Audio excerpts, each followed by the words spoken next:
સુરતમાં ભાજપ શાસિત પાલિકાના કોર્પોરેટર પર છાશવારે આક્ષેપો લાગી રહ્યા છે, ત્યારે આ વખતે ભૂતપૂર્વ મેયર દ્વારા પક્ષપલટુ કોર્પોરેટર સામે ગંભીર આક્ષેપ લગાવવામાં આવ્યા છે। પાલિકાની ઝોન ઓફિસમાં પહોંચી પૂર્વ મેયરે હોબાળો મચાવ્યો હતો। જર્જરિત મકાનને મળેલી નોટિસને સગેવગે કરવાના નામે રૂપિયા માંગવામાં આવ્યા હોવાનું કહેવામાં આવ્યું હતું। પૂર્વ મેયરનું મકાન અશ્વિની કુમાર ફૂલપાડામાં સ્થિત છે। પૂર્વ મેયરે વરાછા ઝોનમાં આવીને હોબાળો મચાવ્યો હતો। નોટિસ સગેવગે કરવા માટે નિરાલી પટેલે 1 લાખ રૂપિયા માંગ્યા હોવાના આક્ષેપ કરવામાં આવ્યા હતા। 1 લાખ રૂપિયામાં અરજી દફતરે કરાવી અધિકારીઓની સાથે સેટલમેન્ટ કરવાની વાત હતી। મહત્વપૂર્ણ છે કે નિરાલી પટેલ હાલ આમ આદમી પાર્ટીમાંથી ભાજપમાં જોડાયા છે। માજી mayor Chimanlal Vanbhaidas Patel, ward number 5 માં રહું છું। અશ્વિની કુમાર ફળવાફળિયામાં, ઘર નંબર 144। અત્યારે તમે વરાછા ઝોન ઓફિસ આવેલા છો અને શું થયું છે અને કોને રૂપિયા માંગ્યા છે? ઝોન ઓફિસમાં નથી માંગ્યા, પણ નિરાલીએ 1 લાખ રૂપિયા આવીને કાલે માંગેલા સાંજે। નોટિસ મેં લીધી નહીં, ચાલો મને કે નોટિસ તમારી દફતરે કરાવી દો, 1 લાખ રૂપિયા તમે આપો તો નોટિસ દફતરે કરાવી દો। નોટિસ શેની માટે આપવામાં આવી હતી? નોટિસ મેં નહીં લીધી। શેની માટે આપવામાં આવી હતી નોટિસ? ઘર જર્જિત છે તેના માટે। નિરાલી કોણ છે? નિરાલી કોર્પોરેટર છે। શેમાં છે?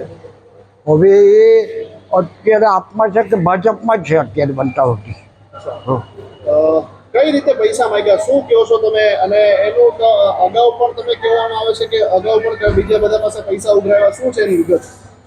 કે તો ફૂલપાડામાં પાણીની લાઈન કોર્પોરેશને બદલી અને બધા નળ કનેક્શન લેવાના હતા, તેના ફોર્મ વેચાય, તે ફોર્મના 200 રૂપિયા ઉઘરાવ્યા। તેમાં ગુપ્તેશ્વર મંદિર પાસે કર્મકાંડ કરે છે મહારાજ, એને મારે કીધું કે આ રીતે કરે છે નિરાલી, 200 રૂપિયા ઉઘરાવ્યા। તમારું ઘર કેવી હાલતમાં છે? મારું ઘર પતરાનું છે, પતરાનું છે। અરે જર્જરિત છે કે ના ના, જર્જરિત સારું ઘર છે, ઘર સારું છે। એસએમસી વાળાએ તમને નોટિસ આપી હતી, પછી નિરાલીએ તમને આવીને શું કીધું? ના, નોટિસમાંથી મેં લીધી જ નથી। પેલા 2 જણા આવેલા હતા, એ નોટિસ કે નિરાલીએ મોકલી છે, એ લોકોએ એમ કીધું મને। પછી તમે નિરાલી પાસે? હા, ના પછી પેલા ચાલ્યા ગયા, પછી નિરાલી આવી કે તમારી નોટિસ દફતર કરાવી 1 લાખ રૂપિયા આપો। એટલે 1 લાખ રૂપિયા પછી એને ક્યાં હતી એવું કીધું, અધિકારીને આપવા પડે એવું કઈ? હા, એ કહે છે કે ઓફિસરોને આપવા પડે છે। તમારી શું માંગ છે હવે? પડી તમારી માંગણી શું છે? મારી માંગણી કંઈ જ નથી। મારો તો હું જ્યાં રહું છું ત્યારે મારું ઘર જોઈ લઉં, કોઈ જર્જિત મકાન નથી, પણ જે આ ભ્રષ્ટાચાર કરે છે તેની સામે મારે વાંધો છે।